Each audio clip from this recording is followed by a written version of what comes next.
नमस्कार प्यारे दोस्त, मैं राहुल पालीवाल आप सभी का स्वागत करता हूं आपके अपने परिवार रोजगार और अंकित में। उम्मीद है आप सभी स्वस्थ मस्त और बहुत अच्छे होंगे। मैं एक जानकारी सबसे पहले आपको देना चाहूंगा, उसके बाद हम आज की क्लास को शुरू करेंगे। मैंने एक क्लास 6 तारीख के दिन ली थी दोस्त, ठीक है। बहुत सारे बच्चों के डाउट आए। 6 तारीख को एक क्लास हुई थी हमारी, ठीक है। कौन सी थी? पीरियोडिक टेबल की।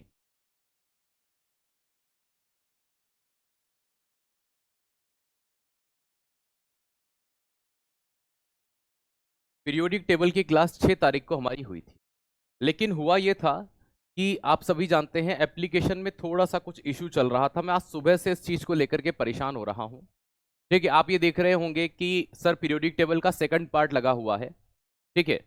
पहला पार्ट कहां पर है, ठीक है। तो ये परेशानी का सामना करना पड़ रहा है, ठीक है। इस पे मेरी टीम से बात हो रही है ना। मैं आपको बता रहा हूँ। हाँ, आपका टाइम चेंज हो गया क्योंकि 2 बजे आपको राहुल तेवतिया सर मैथ्स करवा रहे हैं, इस कारण से। अब समझना, आप ये सोच रहे होंगे सर केमिस्ट्री नहीं हो रही। केमिस्ट्री चल रही है। 6 तारीख के दिन मैंने 8 PM पर क्लास करवाई थी। और कौन सी करवाई थी दोस्त? पीरियोडिक टेबल का पहला पार्ट करवाया था।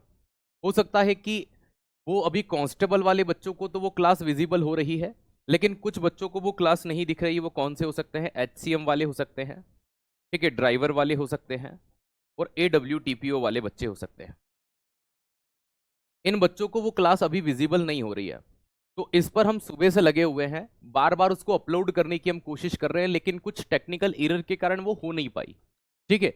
आपकी ये क्लास खत्म होगी। अभी मेरी बात वापस से हुई थी टीम से, तो वो कह रहे हैं कि sir with in 30 minutes 30 minute का समय हमें और लगेगा, वो क्लास आपको पहला पार्ट जो है वो विजिबल हो जाएगा। तो देखो दोस्त, इसके लिए मैं आपसे माफी चाहूंगा क्योंकि ये मेरे हाथ में नहीं होता।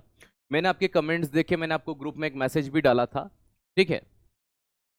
तो इस कारण से मैं इसके लिए माफी चाहूंगा आप सभी से, आपको हुई परेशानी के लिए, है ना। अब उसमें दोस्त, मैं देखो, मैं तो पढ़ा सकता हूं, मैं शिक्षक हूं, मुझे टेक्निकल चीजों का नॉलेज नहीं होता, ठीक है। तो वो क्लास आपकी अभी हो सकता है कि आपके जो फोल्डर बने हुए हैं उसमें पीरियोडिक टेबल के नाम से वो क्लास न हो, ठीक है। इसलिए मैंने उस क्लास को 40 मिनट ही उस दिन पढ़ाया था, ज्यादा पढ़ाया भी नहीं था, क्योंकि वो इशू आ रहा था। बच्चे भी उस दिन कम जुड़े हुए थे। तो ये चीज आपको वहां पर विजिबल हो जाएगी प्यारे साथी। क्या हो जाएगी? तो मुझे 30 मिनट का समय आज का, या फिर इस क्लास के बाद वो क्लास आपको दिखाई देने लग जाएगी। मैंने उस क्लास में क्या क्या पढ़ाया था तो मैं आपको ये बता देता हूं। उसमें मैंने लेवाइसियर ने तत्वों को कैसे बांटा था ये बताया था, ठीक है।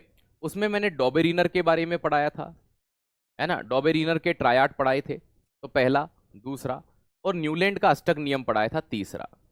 क्या पढ़ाया था? न्यूलैंड का अष्टक नियम। और हमने नंबर 4 पर आकर के हम रुक गए थे, जहां से हमने पढ़ना शुरू किया था मैंडलीफ की पीरियोडिक टेबल। कहां पर आकर हम आ गए थे? मैंडलीफ की आवर्त सारणी पर हम आ गए थे। यहीं से मैं पढ़ाना आज दोबारा शुरू कर दूंगा, ठीक है। तो वो आपकी जो क्लास है वो आपको मिल जाएगी, है ना। कुछ बच्चों को वो हो सकता है कि वो शो होना शुरू हो गई हो। एक बच्चा कह रहा है सर अब शो हो रही है, ठीक है। तो आपको नहीं भी होगी तो इन सभी बच्चों को वो विथ इन 1 आवर, 1 घंटे के अंदर हम पूरी कोशिश कर रहे हैं कि वो क्लास आपको दिख जाए। देखो उस दिन लाइव तो चली थी वो, लेकिन वो पता नहीं, मेरे मुझे नहीं जानता, मैं नहीं जानता कि वो क्या प्रॉब्लम है, वो कैसी चीज है जिसके कारण ये हुआ, ठीक है। मैंने 3 से 4 बार पूरे दिन में बात भी की है, और वापस से अब मैं तो बस ये है कि मैं भी खोल के देख सकता हूँ आप ही की तरह कि इसमें अपलोड है या नहीं है। तो वो नहीं हो रही है, तो मैं बार बार उनसे कनेक्ट में था। जस्ट मैंने क्लास शुरू करी, उसके 15 मिनट पहले भी मैंने उनसे बात की है। तो कह रहे हैं सर हम 1 घंटे के अंदर ये काम पूरा आपका कर देंगे। तो ये आपको प्रॉपरली वहां पर विजिबल हो जाएगी, दिख जाएगी। और एक चीज महत्वपूर्ण जानकारी, कुछ बच्चे अगर एप्लीकेशन से रिलेटेड मेरे पास मैसेज आए थे, इंस्टाग्राम पर भी बच्चों के मैसेज आए थे, टेलीग्राम पर भी आए थे, सर हमारी क्लास थोड़ी सी, हमें एप्लीकेशन में हमारा कोर्स नहीं दिख रहा है। तो दोस्त, एप्लीकेशन को अभी अपडेट किया गया। क्या किया गया? ठीक है दोस्त, याद रखिएगा, क्या किया गया? अपडेट किया गया है। तो आपको एक एप्लीकेशन जो है ना उसका अपडेट आया होगा। आप प्ले स्टोर पर जाकर के, कहां पर जाकर के? प्ले स्टोर पर जाकर के अपनी एप्लीकेशन को एक बार अपडेट कर लीजिए, है ना। उसके बाद आपको कोई भी परेशानी नहीं होगी। तो एक अपडेट होगा आपका, है ना। आप जाएंगे प्ले स्टोर के ऊपर, RW की एप्लीकेशन को एक बार अपडेट कर लेना, ठीक है। चलिए, तो हो नहीं नहीं रही है।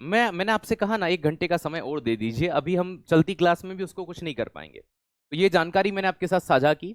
हमने कल डॉबेरिनर ये जो थे इनको भी पढ़ लिया था, तो मैं आज इनकी भी बात नहीं करूंगा, मैं सीधा मैंडलीफ की बात करता हूं, है ना। कल जो 6 तारीख को क्लास हुई थी हमारी, शुक्रवार के दिन अंतिम क्लास हुई थी, शुक्रवार वाली क्लास में मैंने यहाँ पर गलती से एक चीज लिख दी थी। देखो हम बात करते हैं, हुआ क्या था, मैं यहाँ मैंने पीरियोडिक टेबल जो उस क्लास में करवाई थी, मतलब पीरियोडिक टेबल पढ़ना हमने शुरू किया था।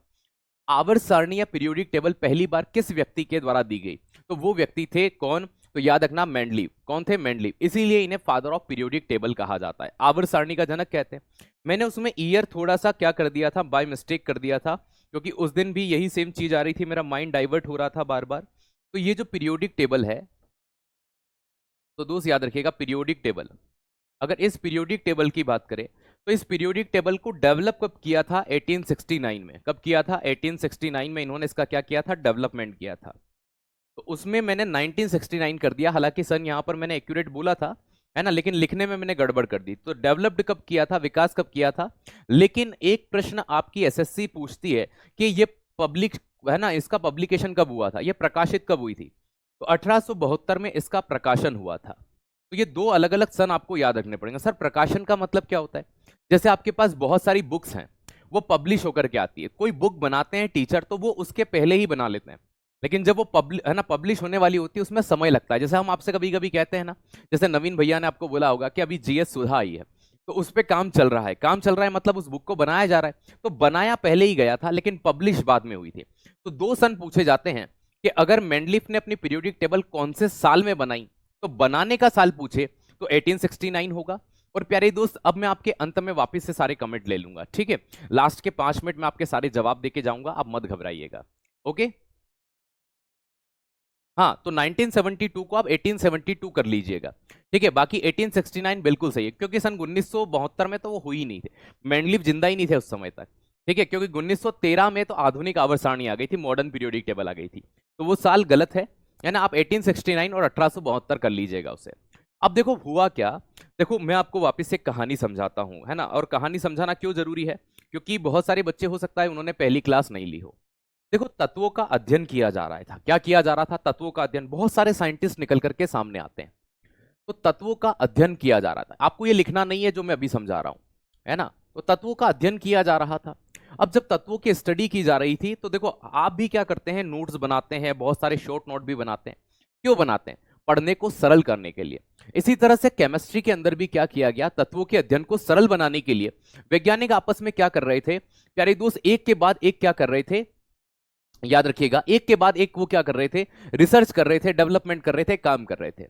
पहले सबसे पहले लेवाइसियर आते हैं, तत्वों को दो भाग में बांट के चले जाते हैं कि भैया एक धातु होती है दूसरी अधातु होती है। उस समय मुश्किल से 20-22 तत्व थे। फिर कौन आते हैं उनके बाद में, उनके बाद में डॉबेरिनर आते हैं, वो 3-3 के समूह बना देते हैं, ग्रुप बना देते हैं, क्योंकि उस समय तक भी तत्वों की संख्या 20, 25, 30 ही थी। तो 20-25 तत्व तो हम रस्ते चलते याद कर लेंगे। आज की कंडीशन में 118 एलिमेंट है, ठीक है। उसके बाद में कौन आए, न्यूलैंड आए, उन्होंने 8-8 तत्वों के समूह बनाए, वो भी एक दिक्कत वाला काम था, उनका भी नियम फेल हो गया। उसके बाद में क्या होता है, एक साइंटिस्ट आते हैं 1869 में। 1869 में वैज्ञानिक आते हैं, उनका नाम क्या था, मेंडलीफ था। क्या नाम था, मेंडलीफ। आपको ये लिखना नहीं है, मैं अभी कहानी सुना रहा हूं। मेंडलीफ क्या करते हैं, इन वैज्ञानिकों ने जितनी भी गलतियां करी, इनकी गलतियों से सीखते हैं, ठीक है। क्या करते हैं, सीखते हैं। क्या सीखते हैं कि भैया इन लोगों ने क्या गलती करी और ये तत्वों को क्यों नहीं जमा पाए। तो मेंडलीफ जब ये काम कर रहे थे, तो इनके समय में 1869 के आसपास 63 एलिमेंट थे, 63 तत्वों पर ये पहुंच चुके थे। मतलब इनके समय में टोटल खोजे गए तत्व की संख्या कितनी थी, 63 थी, 63 थी। अब मेंडलीफ क्या करते हैं, मेंडलीफ इस समय तक परमाणु क्रमांक की खोज नहीं हुई है, ये बात है 1869 की। आपका एटॉमिक नंबर 1911 में डिस्कवर होगा, परमाणु क्रमांक की खोज कब होगी, सन 1911 में। तो अभी तक ये सारा जो बवाल चल रहा है ना, ये सारी चीज जमाने की, ये परमाणु द्रव्यमान पर आधारित है। तो मेंडलीफ क्या देते हैं, पीरियोडिक टेबल देते हैं। क्या देते हैं, पीरियोडिक टेबल का विकास करते हैं कि भैया मैं एक टेबल बना रहा हूं, क्या बना रहा हूं, आवर्त सारणी बना रहा हूं, कि ठीक है भैया बना दो, कोई दिक्कत नहीं है। तो इन्होंने एक आवर्त सारणी बनाई, एक पीरियोडिक टेबल बनाई। ये कब की बात चल रही है, ये 1869 की बात चल रही है। तो ये एक आवर्त सारणी बनाते हैं, काई के लिए बनाते हैं, तो भैया तत्वों के अध्ययन को सरल बनाने के लिए। कौन बनाते हैं, तो सबसे पहले मेंडलीफ बनाते हैं। मेंडलीफ पहली बार दुनिया के सामने एक पीरियोडिक टेबल रखते हैं। अब ये क्या करते हैं, अपनी उस पीरियोडिक टेबल में, ठीक है, ऐसी जो लाइनें होती हैं पीरियोडिक टेबल के अंदर, है ना, इन्हें कहा जाता है दोस्त आवर्त। क्या कहते हैं, आवर्त कहते हैं, पीरियोड कहते हैं। इन पीरियोड को बनाते हैं, और इन पीरियोड की जो संख्या थी वो कितनी थी इनके समय, 7 थी। कितनी थी, 7। और कुछ ऐसी लाइनें भी होती हैं जो ऊपर से नीचे की ओर पड़ी जाती हैं, इस तरह की। इन्हें कहा जाता है क्या? समूह। क्या कहा जाता है? समूह कहा जाता है, ग्रुप कहा जाता है, या वर्ग कहा जाता है, जो आप कहना चाहें। तो इनकी संख्या इनके समय इन्होंने 8 दी थी। कितनी दी थी? 8। तो 7 इन्होंने पीरियड दिए और 8 क्या दिए? तो दोस्त याद रखिएगा, इन्होंने, है ना, ग्रुप दिए, समूह दिए। तो 8 ग्रुप और 7 आवर्त को मिला करके एक पीरियोडिक टेबल का विकास पहली बार कौन करते हैं? मेंडलीफ करते हैं। मेंडलीफ की पीरियोडिक टेबल किस पर आधारित थी? यह प्रश्न एग्जाम में आता है। तो देखो, एटॉमिक नंबर तो सन 1911 में खोजा गया, इसके पहले तो यह था नहीं। तो जब इसके पहले यह था नहीं, तो यहां पर फिर से एक चीज सामने आती है, और वो क्या होती है? दोस्त याद रखिएगा, मेंडलीफ की जो पीरियोडिक टेबल थी वो परमाणु द्रव्यमान के आधार पर थी। किसके आधार पर? परमाणु द्रव्यमान। किसके आधार पर थी? एटॉमिक मास पर बेस्ड थी। तो ये परमाणु द्रव्यमान के आधार पर अब कैसे जमाते हैं? जैसे कि आपकी वर्तमान की पीरियोडिक टेबल आप देखते हैं तो है ना, एटॉमिक नंबर 1, फिर 2, फिर 3, फिर 4, 5, 6, 7, 8 ऐसे चलती है वो। तो जैसे इन्होंने बढ़ते हुए परमाणु क्रमांक, किसने? आधुनिक आवर्त सारणी जमी हुई है, इन्होंने जो पीरियोडिक टेबल जमाई उसके लिए एक नियम दिया था जिसे आवर्त नियम कहते हैं। क्या कहते हैं? आवर्त नियम। सर ये आवर्त नियम क्या कहता है? इंग्लिश मीडियम के बच्चे इसे पीरियोडिक लॉ कहते हैं।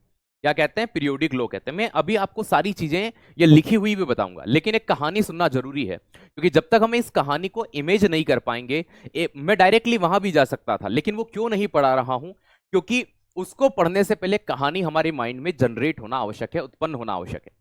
तो देखो, मेंडलीफ ने क्या किया, अपने से पहले जितने साइंटिस्ट आए, खासकर न्यूलैंड को बहुत अच्छे से ऑब्जर्व किया। क्यों?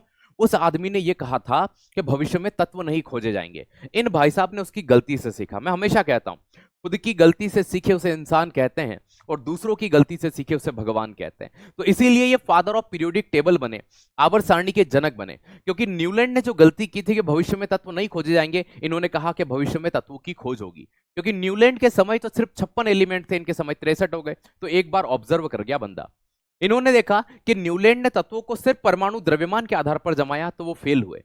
इन्होंने तत्वों को आवर्त नियम दिया, परमाणु द्रव्यमान के आधार पर जमाया, लेकिन बंदे ने एक दिमाग से खेल खेला।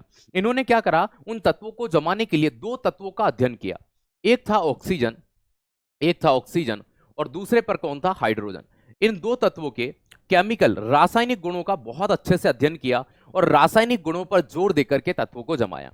इसका बेनिफिट इनको यह मिला कि जब इन्होंने इस आवर्त नियम का प्रतिपादन किया, पीरियोडिक लॉ, तो इन्होंने कहा, क्या था सर पीरियोडिक लॉ? कि जब तत्वों को उनके बढ़ते हुए परमाणु द्रव्यमान के आधार पर जमाते हैं, जब तत्वों को उनके बढ़ते हुए परमाणु द्रव्यमान के आधार पर जमाते हैं, तो एक निश्चित समय के बाद एक समान तत्वों की क्या होती है? पुनरावृत्ति होती है। यह पीरियोडिक लॉ बना, आवर्त नियम बना। किसने दिया? मेंडलीफ ने दिया। अब हम मेंडलीफ की पीरियोडिक टेबल वापस से पढ़ना शुरू करते हैं। एक कहानी आपको मैंने समझाई, और उस कहानी का यह सार था। अब हम शुरुआत करते हैं मेंडलीफ की पीरियोडिक टेबल, आवर्त सारणी। मेंडलीफ ने 1869 में तत्वों का वर्गीकरण क्या किया? तत्वों का एक वर्गीकरण किया, तत्वों के वर्गीकरण करने का प्रयास किया। ठीक है, करने से पूर्व दोस्तों याद रखिएगा, इन्होंने क्या किया, एक नियम प्रस्तुत किया जिसे पीरियोडिक लॉ कहा जाता है, आवर्त नियम कहा जाता है। आवर्त नियम क्या था? तत्वों को उनके बढ़ते हुए परमाणु द्रव्यमान के आधार पर जमाएंगे तो निश्चित, है ना, याद रखिएगा, गुण वाले तत्व एक साथ आ जाते हैं। इस पीरियोडिक लॉ की पुष्टि Mendeleev classified the element in 1869। Before doing this rule was, है ना, presented which is called periodic law. तो इन्होंने एक नियम का प्रतिपादन किया जिसे आवर्त नियम कहते हैं। क्या कहते हैं? आवर्त नियम कहते हैं। लेकिन ये पब्लिश कब होती है, इसका प्रकाशन कब होता है? 1872 में। इन्होंने इस पीरियोडिक टेबल को दिया कब था? 1869 के अंदर। ये चीजें मैंने अभी आपको बताई। अब दोस्त यहां पर एक चीज और होती है, इसी के साथ में यहां क्या हुआ, इसी के साथ में इन्होंने रासायनिक गुणों के आधार पर वर्गीकरण के लिए 2 तत्वों का अध्ययन किया, है ना, study of 2 element, study of 2 elements.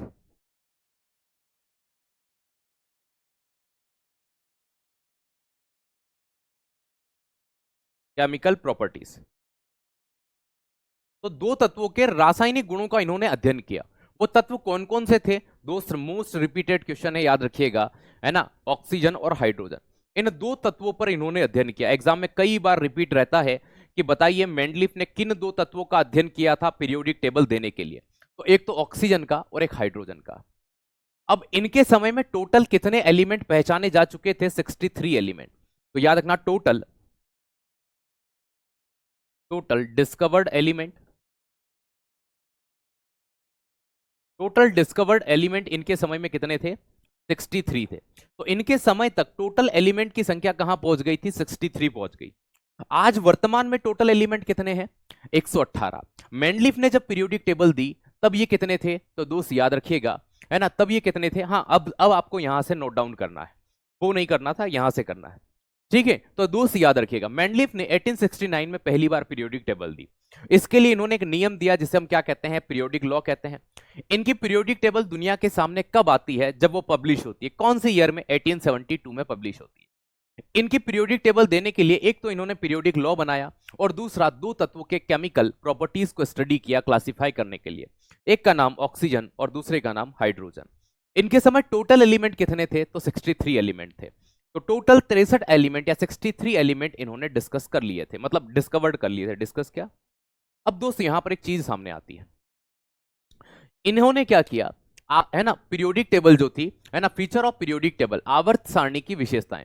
इन्होंने तत्वों को आवर्त तथा समूह में विभाजित किया। सर कैसे? अगर आप मान लीजिए आप पीरियोडिक टेबल को ऐसे देखते हैं तो पीरियोडिक टेबल के अंदर कुछ लाइनें ऐसे दिखाई देती हैं। कैसे दिखाई देती हैं? इस तरह से। ऐसी जो लाइनें हैं पीरियोडिक टेबल के अंदर, है ना, और कुछ लाइनें आपको कैसी दिखाई देती हैं? ऐसी दिखाई देती हैं। अब ये जो लाइनें थी, इस तरह की लाइनें, ये वाली इस तरह से,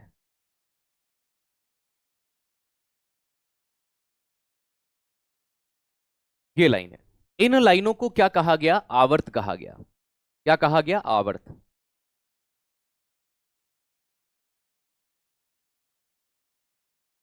ठीक है, हॉरिजॉन्टल एंड वर्टिकल, है ना, ऊर्ध्वाधर और क्षैतिज, दो तरह की चीजें पढ़ते हैं आप। एज इट इज ऊपर से नीचे जो लाइनें थी, ये वाली,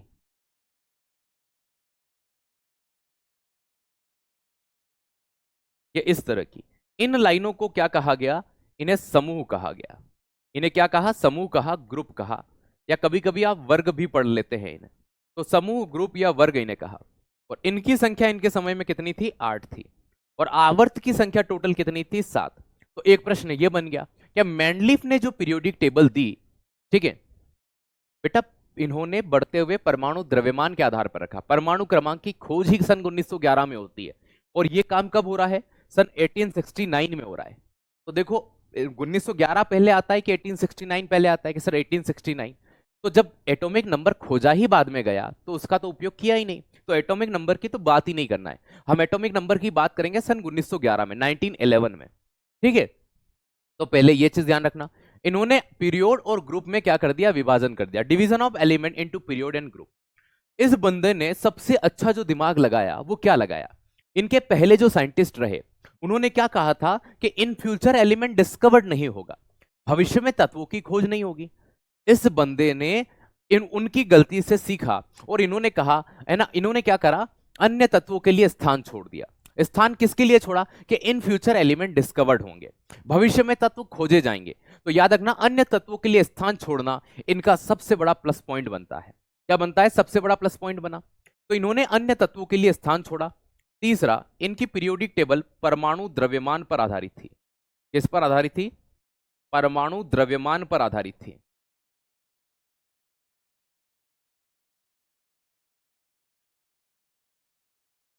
किस पर आधारित थी? परमाणु द्रव्यमान, बेस्ड ऑन एटॉमिक मास।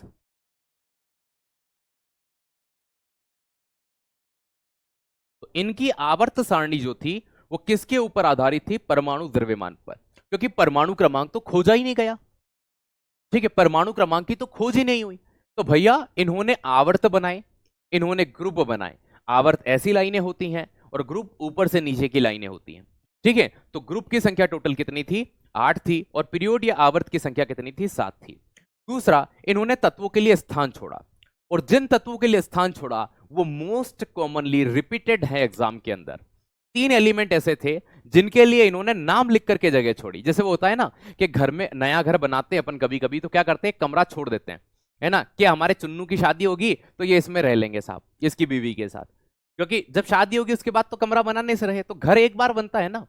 तो इसलिए बहुत सी बार आपने देखा होगा अपने आस पड़ोस में, ये इनके लिए कमरा छोड़ दिया साहब। ये चुन्नू मुन्नू के बच्चे होंगे तो एक छोटा कमरा हमने अभी से निकाल दिया साहब। ऐसा वर्ड आपने अक्सर सुने होंगे अपने आस पड़ोस में। तो इन्होंने क्या किया? उस गलती से सीखा। अब वो लोग ने भी कहां से सीखा होगा? उन्होंने पहले ये ऑब्जर्व किया होगा देखा होगा, है ना दोस्त, याद रखिएगा, वो ऑब्जर्व किया होगा, देखा होगा, क्या देखा होगा, अरे यार के घर बना लेते और जगह नहीं छोड़ते, 2 साल बाद शादी होती है फिर जगह कम पड़ती है। तो ये गलतियों से सीखा जाता है। इंसान कहां से सीखता है? गलतियों से। तो इन्होंने याद रखना, मैंडलिफ ने न्यूलैंड की गलतियों से सीखा।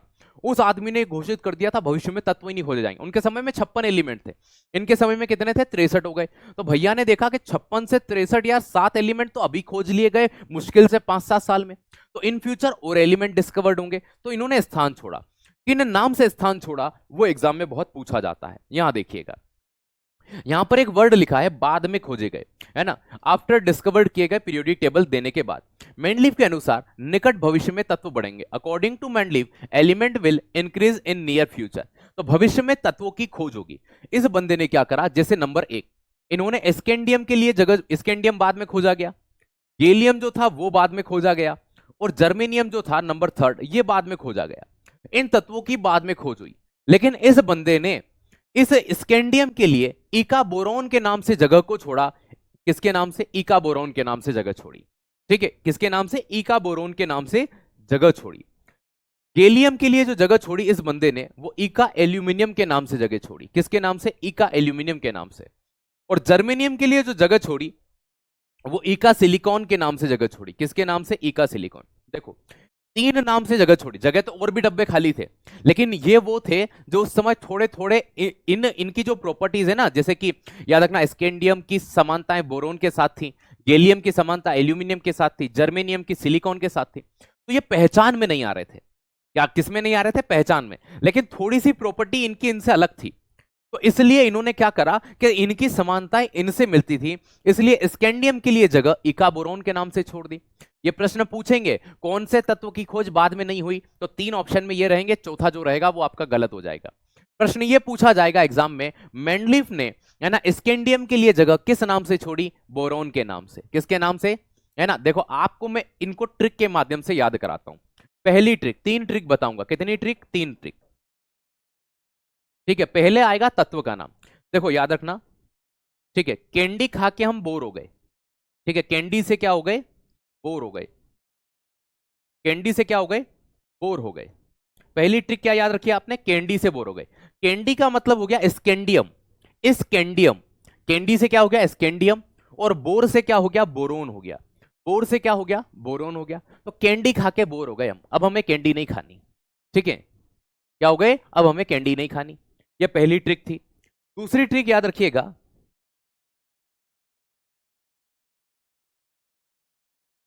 ठीक है, आप ऐसे याद रखना, गाल। गाल से क्या हो जाएगा? गैलियम। या फिर इसको ऐसे याद रखना,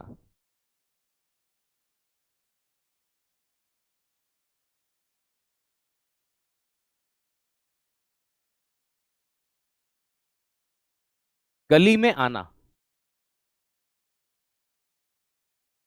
या फिर ऐसे याद रखना।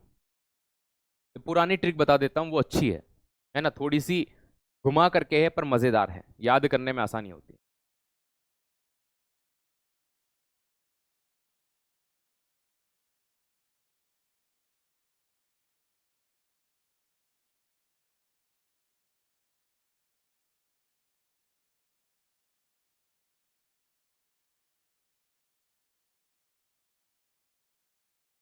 कैसे याद रखो? गेली ऑल है।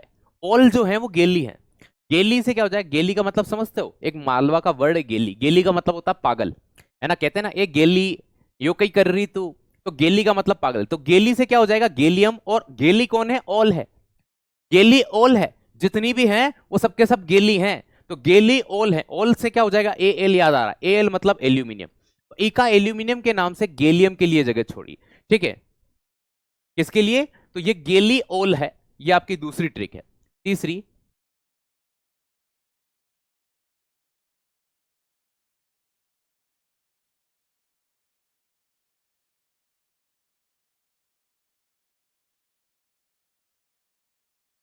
जमा सिटी है।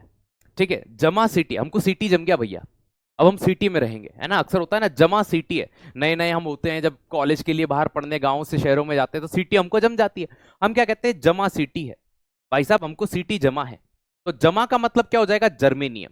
और सिटी से क्या हो जाएगा? सिलिकॉन, है ना, सिलिकॉन वैली एक सिटी है भारत का, बेंगलुरु। तो इससे याद रखना सिटी, हमको जम गया भैया सिटी। क्या हो गया, जम गया सिटी, सिटी जम गया हमको। तो जमा मतलब, जमा से क्या हो जाएगा जर्मेनियम, और सिटी मतलब सिलिकॉन। ठीक है, तो जमा मतलब जर्मेनियम और सिटी है ना, सिटी से क्या हो जाएगा सिलिकॉन। मैं तो डायरेक्टली याद रख लेता हूं इनको, स्कैंडियम के लिए जगह इका बोरॉन के नाम से छोड़ी, गैलियम के लिए जगह इका एल्यूमिनियम के नाम से छोड़ी, जर्मेनियम के लिए जगह किसके नाम से, इका सिलिकॉन के नाम से छोड़ी। तो इन्होंने एक चीज तो सिद्ध कर दी कि भविष्य में तत्व खोजे जाएंगे, और उसके लिए इन्होंने जगह छोड़ दी। मोस्ट रिपीटेड क्वेश्चन है ये एग्जाम्स का, बहुत ही पूछा जाता है। अगला, मेंडलीफ के आवर्त सारणी के महत्वपूर्ण बिंदु थे। क्या बिंदु थे, अभी तक जो हमने पढ़ा वही चीजें होंगी, कहानी में मैंने सारा पढ़ा दिया आपको। ये पहला समझना, ठीक है। इसमें तत्वों की संख्या कितनी थी, 63, 63 एलिमेंट थे। अगर कभी आपसे और भी ज्यादा पूछ ले कि ये जो 63 एलिमेंट थे, 63 एलिमेंट, इन एलिमेंट में पहला एलिमेंट कौन सा था, तो दोस्त कभी और भी गहराई में पूछ ले कि पहला एलिमेंट कौन सा था और 63 पर कौन सा था, तो पहला एलिमेंट इनका हाइड्रोजन था। कौन सा था, हाइड्रोजन। आज तक जितने भी साइंटिस्ट हुए उन्होंने नंबर 1 पर हाइड्रोजन को ही रखा है, और नंबर 2 पर क्या रहा, दोस्त याद रखिएगा, ठीक है, यूएन 2 क्या, नंबर 63 पर लास्ट वाला कौन सा था, यूरेनियम। तो इनके समय में 63 एलिमेंट थे, पहले नंबर पर इन्होंने किसको रखा, हाइड्रोजन को, और अंत में किसको रखा, यूरेनियम को। तो 63 एलिमेंट थे भैया इनके समय। दूसरा, इनके समय में आवर्त की संख्या कितनी थी, पीरियड की 7, और ग्रुप की संख्या 8 थी। आगे चल करके ये पीरियड 9 हो जाते हैं, ठीक है, क्यों, क्योंकि सन 1900 के आसपास किसकी खोज जाती है, इनर्ट गैस की, अक्रिय गैस की, जीरो ग्रुप। फिर ये जीरो ग्रुप क्या होती है, helium, neon, organ, krypton, xenon, radon. इनकी खोज सन 1900 में होती है। कब होती है, 1900 के आसपास। ये बाद में जुड़ती है। तो ये जब जुड़ती है ना, तो निश्चित गैस को जोड़ने के बाद ग्रुप की संख्या कितनी हो जाती है, 9। लेकिन अगर आपसे ये पूछे कि मेंडलीफ ने कितने पीरियड और कितने ग्रुप दिए थे, तो भैया इन्होंने जब दिया था तब साल कौन सा था, 1869 का, ठीक है, कौन सा था। उसके लगभग लगभग 30 साल के बाद में इनकी खोज होती है, किसकी, निष्क्रिय गैसों की, नोबल गैस की। तो 30 साल बाद होती है, लेकिन ये तो 30 साल पहले दे गए। तो इन्होंने जगह छोड़ी थी। इनका सबसे अच्छा काम क्या हुआ था, इनने जगह छोड़ी थी। क्या छोड़ी थी, जगह। और जगह छोड़ना यहां भी इनके लिए फायदेमंद रहा। इन्होंने कहा, इनके भैया लोगों ने कहा एक ग्रुप बढ़ा दो।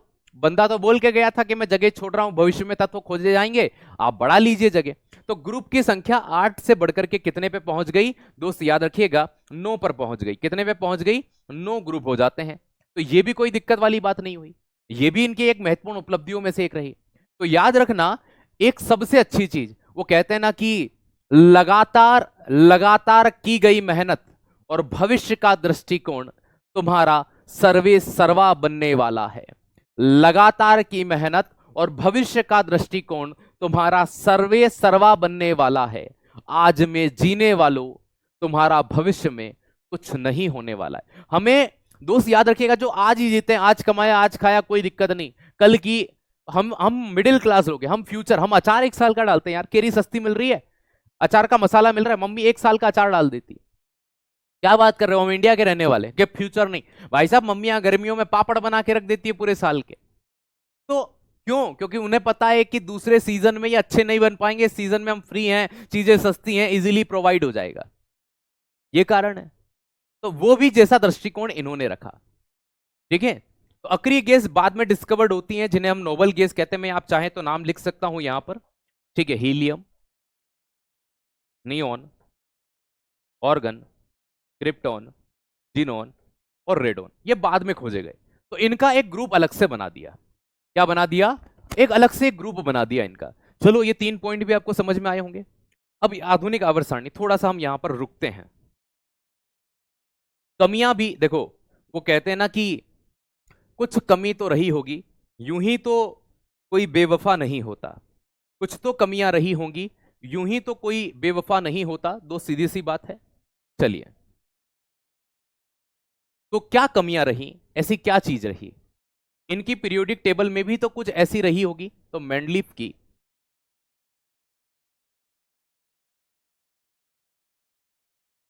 कमी, क्या ऐसा देखा गया, क्या हम देखें।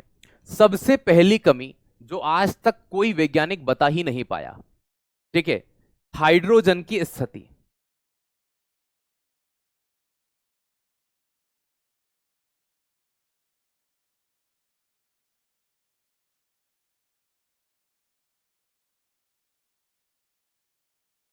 लोकेशन ऑफ हाइड्रोजन, हाइड्रोजन को कहां रखना है ये निर्धारित नहीं कर पाए। इन्होंने स्टार्टिंग में हाइड्रोजन को रख दिया धातु के साथ। इनसे पूछा गया भैया यहां क्यों रखा, कि भैया इसका द्रव्यमान कम है।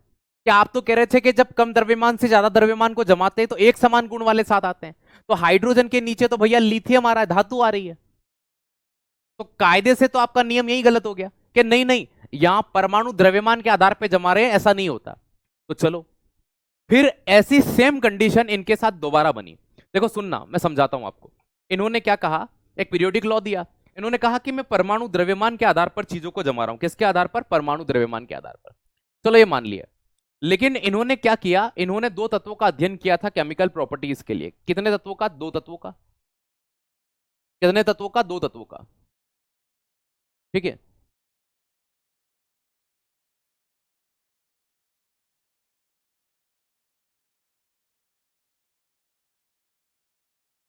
चलिए ठीक है। अब इन केमिकल प्रॉपर्टीज का इन्होंने अध्ययन किया। मैं एक बच्चे का कमेंट पढ़ रहा था, चलिए।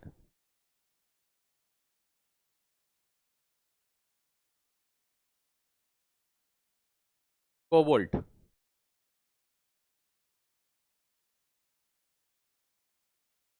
को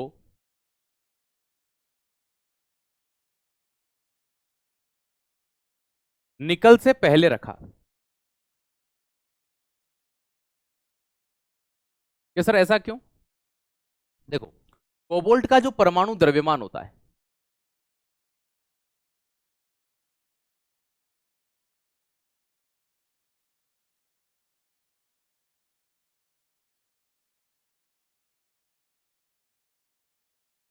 एटॉमिक मास होता है।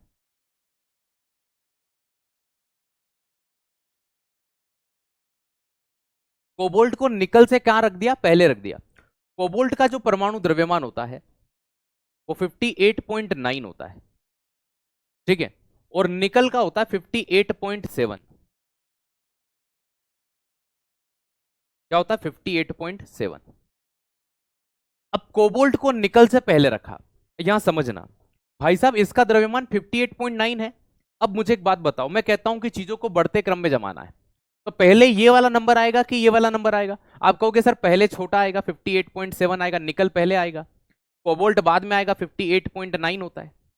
इन भाई साहब ने क्या किया, इनको ऐसा लगा कि शायद मैं ही जानता हूं कोई और नहीं जानता, शायद मैं ही जानता हूं कोई और नहीं जानता।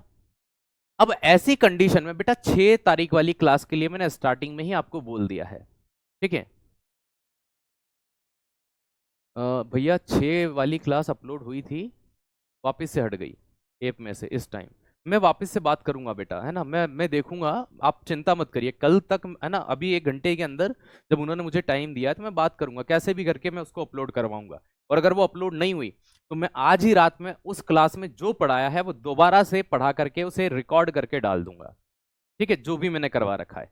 ठीक है, वो उसकी परेशानी अब मेरी हो गई, उसको आप छोड़ दीजिए, ठीक है। वो उसमें जो भी लगेगा, अगर वो क्लास नहीं हो पा रही है टेक्निकल के कारण, तो मैं आज रात में जैसे ये क्लास लेता हूँ 9 से 10, उसके बाद 10, 11 बजे, 12 बजे कभी भी उसको मैं रिकॉर्ड करके आपके लिए डाल दूंगा, ठीक है। तो आप उसके लिए परेशान मत होइए। अब देखो क्या हुआ, हाइड्रोजन की स्थिति नहीं बता पाया बंदा। इन्होंने कहा कि बढ़ते हुए परमाणु द्रव्यमान के आधार पर जमाते हैं। तो भैया तुमको पहले यह रखना था। इस बंदे ने क्या सोचा कि और कोई तो केमिस्ट्री जानता नहीं होगा। इन्होंने कोबाल्ट का द्रव्यमान क्या बताया पता है अपनी पीरियोडिक टेबल में, 59। और निकिल का भी द्रव्यमान क्या बता दिया पता है, 59। वैज्ञानिकों ने पकड़ लिया, क्या भाई साहब हम दिमाग से पागल है क्या, इसका 58.7 होता है, इसका 58.9 होता है। आपने लगभग मान लिख करके इनको अपलोड किया है, जो कि गलत है। तो भाई साहब ये यहां पकड़ में आए। तो एक गलती इनकी ये थी, इन्होंने क्या कर दिया, इन्होंने नंबर ही 59 लिख दिया। कि बताओ गलती, तुम गलती निकालोगे कैसे। अगर तुम उस पीरियोडिक टेबल को देख लोगे ना ओरिजिनल वाली, तुम कहोगे भाई सही तो बोल रहा है आदमी, 59 है, 59 है, किसी को भी आगे पीछे रख सकते हैं।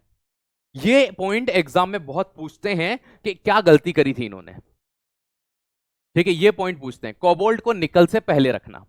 किसको किससे पहले रखना, कोबाल्ट को निकल से पहले रखना।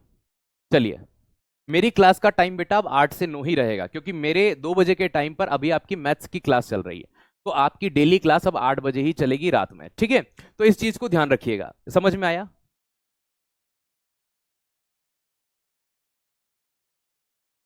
बहुत बढ़िया।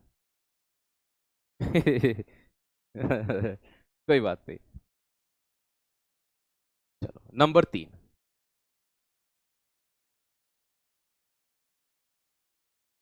समस्थानिक, आइसोटोप एवं समभारिक।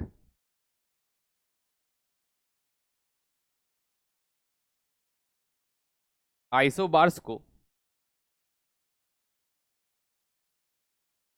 नहीं रखा। जैसे हम पढ़ते हैं ना हाइड्रोजन के आइसोटॉप्स 1H1, 1H2, 1H3, ना तो आइसोटॉप्स को जगह दी पीरियोडिक टेबल के अंदर, ना उनको एक्सप्लेन किया कि भाई मैंने क्यों नहीं लिया, तो कारण नहीं बता पाए कि क्यों नहीं रखा। अरे भाई कि एक तत्व है, एक बार ले लेते हैं कि जिसका द्रव्यमान, मान लीजिए कि हम ऐसे बोलते हैं, है ना, हम ऐसे नॉर्मली बोलते हैं जैसे नाइट्रोजन है, इसका द्रव्यमान एटॉमिक नंबर 7 और द्रव्यमान कितना होता है 14। तो कार्बन का द्रव्यमान वैसे तो ओरिजिनल में कितना होता है 12, लेकिन इसके आइसोटॉप का द्रव्यमान एक का 14 भी तो होता है, क्या आंसर होता है? तो जब इसका 14 है और इसका द्रव्यमान 14 है तो नाइट्रोजन को पहले कैसे रख सकते हो? वैज्ञानिकों ने यहां भी पकड़ा, तो यहां पकड़ा तो ये फिर जवाब नहीं दे पाए। तो इन्होंने कहा कि मैंने आइसोटॉप और आइसोबार को जगह ही नहीं दी है मेरी पीरियोडिक टेबल में, कि मैंने आइसोटॉप और आइसोबार को जगह ही नहीं दी है। चलो यहां बच के निकल गए। फिर एक चीज इन्होंने कहा कि मैंने केमिकल प्रॉपर्टी के आधार पर तत्वों को जमाया है। तो फिर इनसे पूछा गया कि जो धातु है, मेटल है एवं अधातु है, नॉन मेटल है,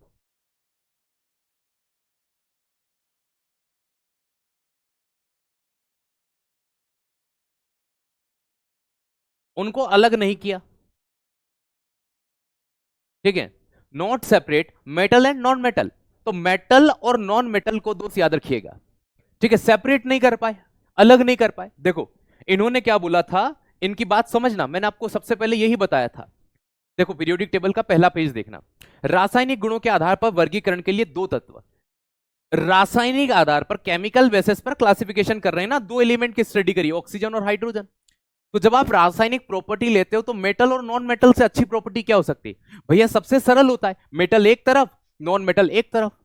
आप ये काम कर सकते थे क्योंकि आपने शुरुआत में बोला कि मैंने केमिकल प्रॉपर्टीज का अध्ययन किया, लेकिन आप यहां पर क्या बोल रहे हैं, आप यहां पर न तो मेटल को सेपरेट कर पाए, मेटल में हाइड्रोजन घुसा दिए, हेलोजन घुसा दिए आपने, तो हेलोजन नॉन मेटल होता है, वो धातुओं के साथ डाल दिया आपने, हाइड्रोजन को डाल दिया सब आपने। ठीक है, और नॉन मेटल को भैया मेटल में डाल रहे हैं, मेटल को नॉन मेटल में डाल रहे हैं। तो एक इनकी सबसे बड़ी गड़बड़ ये हुई, ये चार कमियां इनकी वो थी जो सामने आई। देखो हम कितने भी अच्छे हों, कमियां मुझ में भी होंगी, जैसे मैं कभी आपको डांट देता हूं, आपको ऐसा लगता है सर गुस्सा करते हैं, लेकिन वो मेरा नेचर है, मैं गुस्सा नहीं करता, मैं नॉर्मली बोलता ही उस लहजे में हूं कि आपको ऐसा लगता है एक तो चेहरा। ठीक है, क्योंकि ऑफलाइन पढ़ाए हुए टीचर की आदत होती है कि वो जब बोलते हैं ना तो वो थोड़े से गंभीर हो जाते हैं बोलते हुए। ठीक है, हमें ऑनलाइन मुझे लगभग 2 साल हुए, लेकिन ऑफलाइन में मुझे 7 साढ़े 7 साल का अनुभव था। तो ऑफलाइन में जब बच्चा सामने से कोई चीज पूछता था तो हम उसको जब बोलते थे तो वो गंभीर प्रवृत्ति की आदत है, और आप सोचे कि वो एकदम से चली जाए तो वो पॉसिबल भी नहीं है। तो कभी कभी इसलिए बच्चों को लग जाता है कि सर गुस्सा, भाई अगर ऐसे गुस्सा होंगे तो दिन में हमें 7 घंटे तक गुस्सा रहना पड़ेगा, और भाई साहब फिर तो हमारा खून जल के आधा हो जाएगा। ठीक है, तो हम वो काम नहीं करते। आइए, तो देखो गड़बड़ियां सबसे होती हैं, ऐसा नहीं है, केमिस्ट्री सब्जेक्ट ही ऐसा है कि 100% पूर्णता किसी से नहीं है।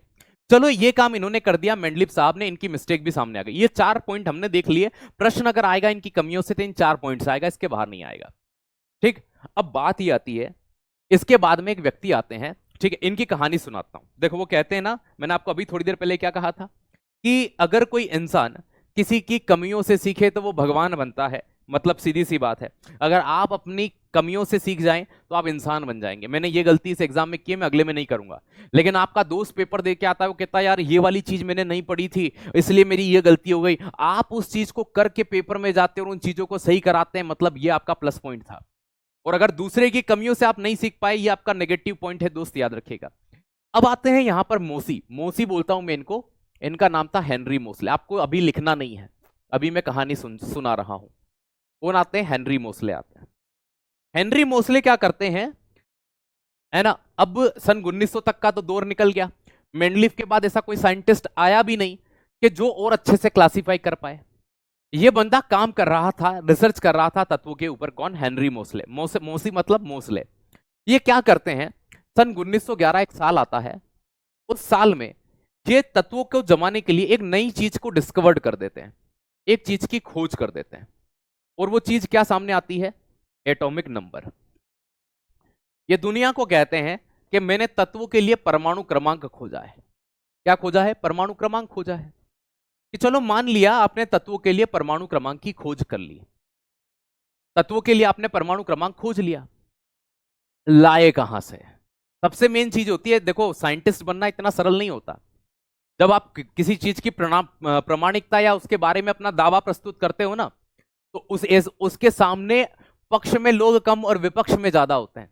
जैसे जब हम सरकारी नौकरी की तैयारी कर रहे होते हैं तो हमारे पक्ष में कम और विपक्ष में है, इसकी लगेगी क्या?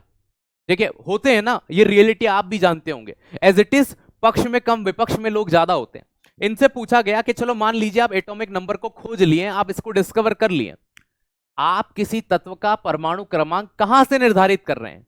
तो इन्होंने कहा कि भैया जी, जो हम प्रोटॉन की संख्या होती है ना, हमने तत्वों का अध्ययन करके ये पाया कि जो नंबर ऑफ प्रोटॉन होते हैं ना, वो प्रोटॉन हर तत्व में अलग होते हैं। वैज्ञानिक बोल रहे हो क्या बात कर रहे हो, कि सिद्ध करो। कि हाँ बिल्कुल सिद्ध कर देंगे। देखो ये हाइड्रोजन है ना, इस हाइड्रोजन में केवल एक प्रोटॉन है। कि क्या बात कर रहे हो? हाँ, कि इसलिए इसका एटॉमिक नंबर 1। ये जो हीलियम है ना, इसमें केवल 2 प्रोटॉन है, इसलिए इसका एटॉमिक नंबर 2।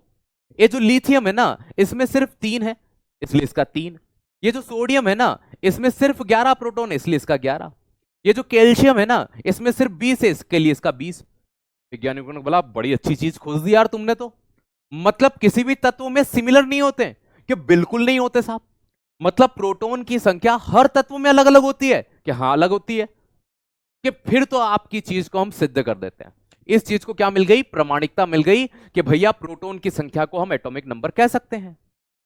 अब बात ये निकल कर आई, इस व्यक्ति का जब 2 साल तक इनके फिर एटॉमिक नंबर पर इन्होंने डिस्कवर किया, उसके हो सकता है 1-1.5 साल तक प्रमाणिकता पूरे विश्व में मिलने में इन्हें समय लगा हो।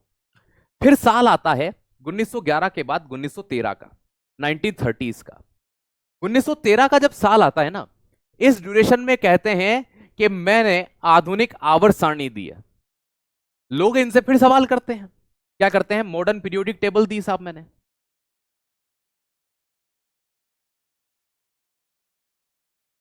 क्या दी मैंने? मॉडर्न पीरियोडिक टेबल दी, आधुनिक आवर्त सारणी दी। कि चलो मान लिया कि तुम आधुनिक आवर्त सारणी दे रहे हो, लेकिन आवर्त सारणी के जनक तो साहब मेंडलीफ है।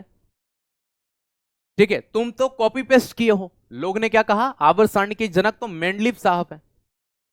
तुम तो कॉपी पेस्ट किए हो, तुम तो क्या किए हो? कॉपी किए हो साहब। ठीक है, पीरियोडिक टेबल में तुम्हारी ऐसी क्या विशेषताएं हैं बताओ? ये कहते हैं कि माना कि मैंने कॉपी की है, लेकिन वो जिस नियम पर आधारित थे उस पर मैं आधारित नहीं हूं। वो जिन चीजों को नहीं बता पाए मैं उनको बताता हूं। इनकी जो कमियां थी वो मेरे में नहीं है। कि बताओ क्या? कि इनकी पीरियोडिक टेबल का जो मुख्य आधार था वो परमाणु द्रव्यमान था। क्या था? एटॉमिक मास था। इन्होंने पीरियोडिक टेबल एटॉमिक मास पर आधारित दी। कि ठीक है, कि तुमने ऐसा क्या नया कर दिया कि मेरी जो पीरियोडिक टेबल है वो एटॉमिक नंबर पर आधारित है, परमाणु क्रमांक पर आधारित है। ठीक है, कि इन्होंने आवर्त का उपयोग किया था, पीरियड का उपयोग किया था। इन्होंने ग्रुप का उपयोग किया था। कि मैंने भी आवर्त और ग्रुप का उपयोग किया, मैंने भी आवर्त किए हैं और मैंने भी ग्रुप का प्रयोग किया। लेकिन मेरी पीरियोडिक टेबल में 7 आवर्त और 18 ग्रुप हैं, और इनके इसमें 7 आवर्त और 8 ग्रुप थे। कितने थे? 7 थे और 8। मेरे में 7 आवर्त और 18 ग्रुप है। दूसरा, ये मेटल और नॉन मेटल को अलग नहीं कर पाए। मैंने मेटल को अलग रखा है, मैंने नॉन मेटल को अलग रखा है, और मैंने मेटेलोइड को भी स्थान दिया है। मतलब धातु, अधातु और उपधातु को मैंने पीरियोडिक टेबल में सेपरेट सेपरेट रखा है। कि क्या बात कर रहे हो? कि हाँ, इसके अलावा क्या और भी है? कि हाँ और भी है। कि क्या किया और? कि इसके अलावा मैंने तत्वों को S block, P block, D block और एफ ब्लॉक में बांटा है। कि क्या बात कर रहे हो? कि हाँ, मैंने एसपीडीएफ में बांटा है।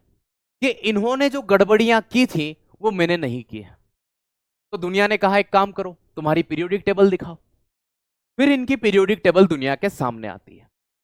ये कहानी आपको समझ में आ गई होगी अच्छे से। मैं इस इमेज को, इस पिक्चर को डिलीट करता हूं। अब हम पढ़ने जा रहे हैं आधुनिक आवर्त सारणी। देखो आप सोच रहे होंगे सर इससे पहले कहानियों से क्यों नहीं समझाया? क्योंकि देखो जहां कहानियां होती है वही बनाई जा सकती हैं। अब मैं आपको विलियन में कहानी सुनाऊं, देखो एक द्रव्य था पुराने जमाने में, तो न तो उस कहानी का कोई औचित्य होगा, नहीं वहां से कोई हमारे पॉइंट क्लियर होने वाले होंगे।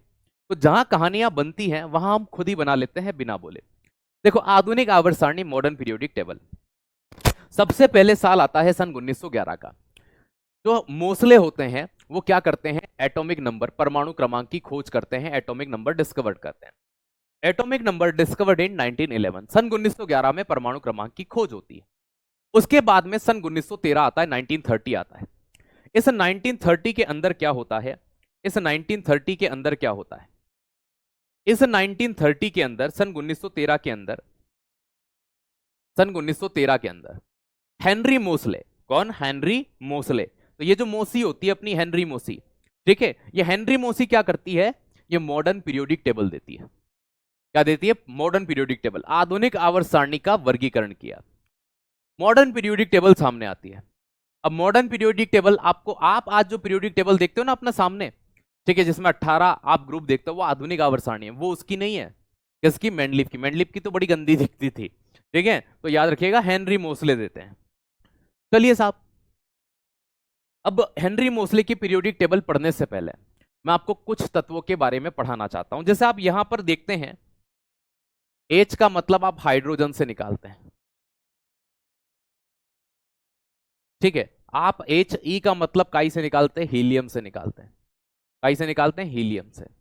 प्यारे दोस्त, ये सिंबल जो होते हैं H और HE, ये सिंबल किसने दिए थे? ये सिंबल सबसे पहले बर्जीलियस ने कहा था कि ऐसा लिखिए, बर्जीलियस द्वारा, कि तत्वों को उनके सिंबल के द्वारा दर्शाया जाएगा। तो ये सिंबल किसके द्वारा दिए गए, बर्जीलियस द्वारा। लेकिन पूरी केमिस्ट्री के अंदर कुछ 8-10 ऐसे लेटिन वर्ड हैं, ऐसे लेटिन नाम है। जैसे मैं आपको एग्जांपल देता हूं, एक Na, ठीक है, लिखते Na हैं, लेकिन चलो इससे भी सरल लेता हूं ताकि आप पहले समझ पाए। लिखते Ag हैं, बोलते सिल्वर है। क्या बोलते हैं, सिल्वर, या चांदी बोलते हैं। क्या बोलते हैं, चांदी। जब हम इस तत्व को पीरियोडिक टेबल में देखते हैं तो इसका नाम मिलता है हमें अर्जेंटाइन। क्या मिलता है, अर्जेंटाइन, ये रहा, या अर्जेंटम। तो इन तत्वों के सिंबल से पूछा जाता है कि Ag का मतलब क्या होता है, अर्जेंटम होता है। जैसे कि आप Hg को नॉर्मली मरकरी या पारा बोलते हैं, क्या बोलते हैं, मरकरी या पारा, लेकिन इसका जो लेटिन भाषा में शब्द होता है इस Hg का, वो हाइड्राग्यूरम होता है। क्या होता है, हाइड्राग्यूरम। जैसे कि आप Na को क्या बोलते हैं, नेट्रियम बोलते हैं। क्या बोलते हैं, नेट्रियम, है ना, मतलब इसका ओरिजिनल नाम क्या हो जाता है, नेट्रियम, ये लिखा हुआ है, लेकिन हम इसे बोलते क्या है, तो सोडियम बोलते हैं। क्या बोलते हैं, सोडियम। इस तरह से ये जो तत्व होते हैं, सामान्य प्रचलित भाषा में इनके नाम दूसरे होते हैं और इन्हें, है ना, वास्तविक नाम इनके पीरियोडिक टेबल में दूसरे होते हैं। ये सारे लेटिन वर्ड हैं। जैसे Na का फुल फॉर्म क्या होता है, नेट्रियम।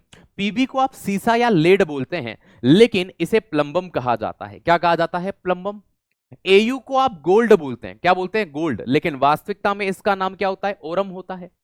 W को आप टंगस्टन बोलते हैं, लेकिन यहां वुल्फ्रम होता है। Sb को आप टीन बोलते हैं, लेकिन यहां पर स्टीबियम होता है।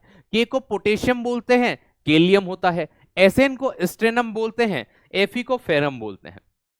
ये वो 10 नाम मैं छाट कर लाया हूं, 10 हैं कि पता नहीं मुझे कितने हैं, 1 2 3 4 5 6 7 8 9 10, 10 ही हैं जहां तक मुझे ध्यान है। तो ये 10 वो नाम हैं जो आपकी एग्जाम में मोस्ट रिपीटेड रहते हैं। आप इनको दोस्त दो दो करके याद रख लेना। इनमें से अधिकतर तो आपको याद होंगे, जो नहीं है उनसे शुरुआत करना, तो ये आपको 2-3 दिनों के अंदर याद हो जाएंगे। 2 सुबह 2 शाम को करना तो 2.5 दिन में याद हो जाएंगे।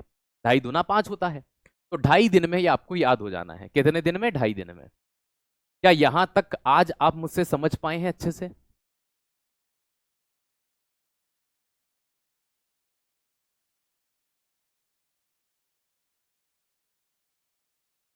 यहां तक की चीजें समझ में आई? यहां तक की चीजें, ये टॉपिक बेटा बिना हैंड रिटन में नहीं पढ़ा जा सकता। पीरियोडिक टेबल एक ऐसा टॉपिक है जिसके लिए हमें पीपीटी यूज करनी ही पड़ती है, क्योंकि कभी कुछ चीजें समझाने में इतना टाइम लगता है। जैसे आपने देखा होगा, मैंने कहानी सुनाई, ठीक है, लेकिन फिर जो पॉइंट्स लिखे हुए थे वो आपको तुरंत समझ में आए। तो ये पूरा जब तक चैप्टर चलेगा ये कहानी ही चलेगी आपकी। क्या यहां तक चीजें क्लियर हैं दोस्त? क्या क्लास के अंदर ही याद हो गया लगभग लगभग?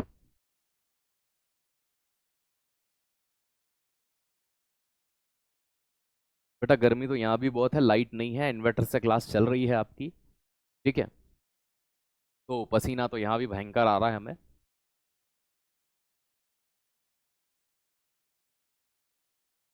हाँ, क्लास जल्दी अपलोड करवा देंगे, मैं देखूंगा उसको। चलो बहुत बढ़िया। अब यहाँ देखिए इसके बाद क्या होता है।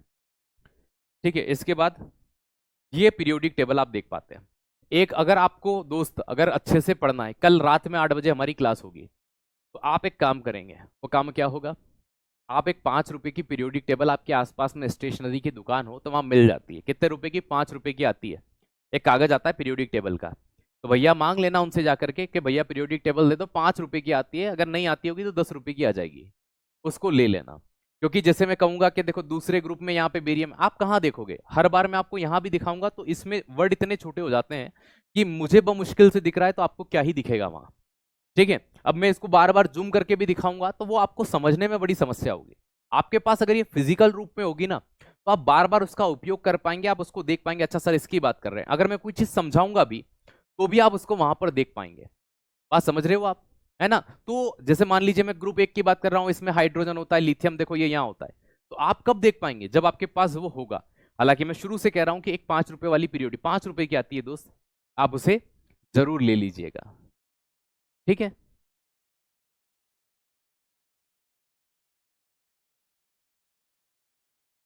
सर हम HCM वाले हैं, हमारे इसमें लाइव अपलोड भी हुई थी फिर हट गई थी भैया जी। क्लियर दिख रहा है सर। ठीक है, ठीक है बेटा, मैं अपलोड, मैंने कहा ना वो टेक्निकल इशू है, मेरे हाथ में नहीं है, वो टीम काम कर रही है, मैं एक बार और कोशिश करता हूँ उसके लिए। आइए, अब इसके आगे मैं आपको, अच्छा मुझे एक बात ये बताओ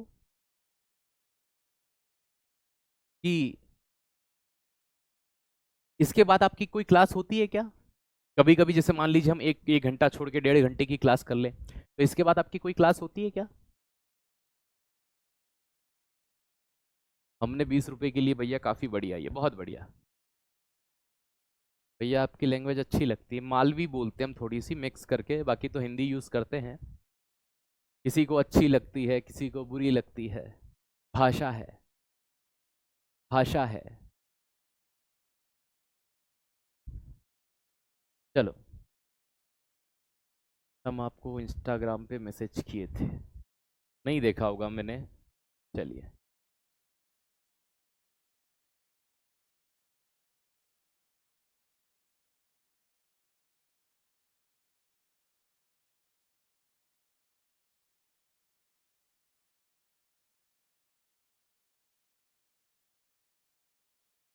नहीं होती है, चलो ठीक है, बहुत बढ़िया। तो कभी इच्छा हुई, आज तो नहीं लेंगे। ठीक है, तो मुझे भी खाना खाना है। ठीक है, तो पहले तो देखेंगे, कुछ बनाने की इच्छा होगी तो बनाएंगे, नहीं तो फिर विनय सर को फोन लगाएंगे, वहां कुछ बना होगा तो वहां खा लेंगे, नहीं तो फिर बाहर देखेंगे कुछ। तो खाना तो मुझे भी खाना है, मैं क्लास के बाद ही खाता हूँ। चलिए, सीईटी बेच में क्लास होती है। अब बेटा सीईटी का तो मैं नहीं बोलूंगा, इस बेच का बोलूंगा मैं तो।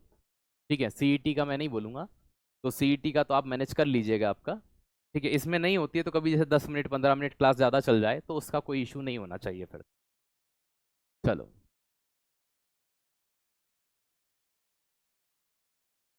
नहीं होती है, नहीं होती कोई क्लास, मुझे पता है, इसीलिए तो ये टाइम लिया फिर सबसे एंड वाला। क्योंकि मुझे 15 तारीख के पहले पहले मैं आपका सिलेबस कंप्लीट करके दूंगा आपको। कौन सी तारीख से? 15।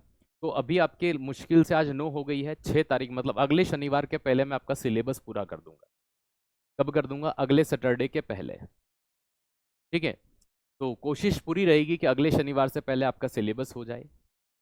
चलिए, है ना? तो बस आप मुश्किल से मुझे 4-5 दिन के लिए थोड़ा सा कभी 1.5 घंटा इस तरह से एडजस्ट कर लीजिएगा, बाकी कोई दिक्कत नहीं है ना? और रही उस क्लास की बात, मैं उसे बहुत जल्द अपलोड करवा दूंगा। AWTP वाले बच्चों, 15 तारीख के बाद 16 का जो मंडे होगा, उस तारीख से 8 तारीख में डेली आपकी ही क्लास चलेगी रात के 8 बजे से। ठीक है, तो धन्यवाद। जय हिंद, जय भारत, कल मिलते हैं हम 8 बजे, तब तक के लिए आप सभी स्वस्थ रहें, मस्त रहें। Thank you.